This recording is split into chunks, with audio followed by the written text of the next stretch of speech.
चलिए दोस्तों, मैं गमनाराम चौधरी आज मैं आपके सामने लेकर आया हूँ मानव का पाचन तंत्र। सबसे पहले मैं आपको मानव के पाचन तंत्र के सूत्र सहित नामक के समझाऊंगा। तो मैं सबसे पहले हम क्या करते हैं, भोजन को मुख गुहा के अंदर ले लेते हैं। मुख गुहा के अंदर लेने के बाद भोजन घसने की सहायता से आगे बढ़ता है। घसने की सहायता से आगे बढ़ता है, उसके बाद ये एपिग्लोटिस एक नामक ढक्कन रहता है। जब हम खाना खाते हैं उस टाइम सांस की नलिका पर लगा रहता है, और जब हम खाना खाना बंद कर देते हैं तो यह जो बाकी वाली नलिका उस पर लगा रहता है। उसके बाद ये गर्शिका होता है, गर्शिका की सहायता से भोजन आगे बढ़ता है और अमाशय के अंदर आ जाता है। ये मानव का अमाशय है और अमाशय के अंदर आ जाते हैं। अमाशय के अंदर मानव के सबसे ज़्यादा पाचन होता है, जहाँ पे जठरस होता है, पित्तरस निकलते हैं और श्लेष्मा की सहायता से भोजन का सबसे ज़्यादा पाचन होता है, तो मानव का अमाशय के अंदर हो जाता है। यह मानव के एक अंग है जिसका नाम अग्नाशय, और यह यकृत है जिसका शरीर के अंदर वजन लगभग 1.5 से 2 किलो होता है। और यह मानव का अंतःस्रावी सबसे बड़ी ग्रंथि है जिसको लीवर भी कहा जाता है, और यहाँ पे भी पाचन होता है। उसके बाद यह है पित्ताशय, और यह मानव की जो आरनाल है, इसकी लंबाई मुख गुहा से लेकर गुद्दा तक इसकी लंबाई लगभग 9 से 10 मीटर होती है।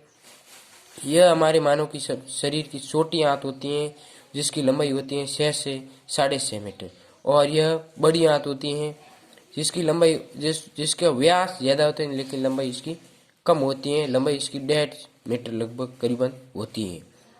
और यहाँ पे भोजन बड़ी आंत के अंदर आ जाता है, फिर वहाँ पे पाचन प्रक्रिया होके और यहाँ बड़ी आंत के अंदर भोजन का अवशोषण होता है, जिसके कारण जो अपशिष्ट पदार्थ होते हैं वो शरीर से बाहर, मला से और गुदा से शरीर से बाहर निकल जाते हैं, और जो बाकी वाले होते हैं वो अपशिष्ट पदार्थ बाहर निकल जाते शरीर से, बाकी का अवशोषण हो जाता है। यह मानव का एक अपेंडिक्स भाग है जो प्राचीन समय के अंदर इसका उपयोग होता था, लेकिन अभी यह शरीर का अलग भाग, इसका मानव के अंदर इसका कोई उपयोग नहीं है। ठीक है, ये कोई मानव के अंदर इसका अभी तक कोई उपयोग नहीं है, क्योंकि यहाँ पे प्राचीन समय के अंदर मनुष्य क्या करते थे, जो घास वगैरह खाते थे तो उसके कारण उसका अवशोषण जो सेल्यूलोज होता था जो इस भाग अपेंडिक्स भाग के अंदर होता था। लेकिन अभी मनुष्य ऐसा कोई नहीं खाते हैं जो घास वगैरह, तो इसके कारण यह मानव शरीर का एक अवस्थित अंग है, जो एक जिस अलग ही अंग है।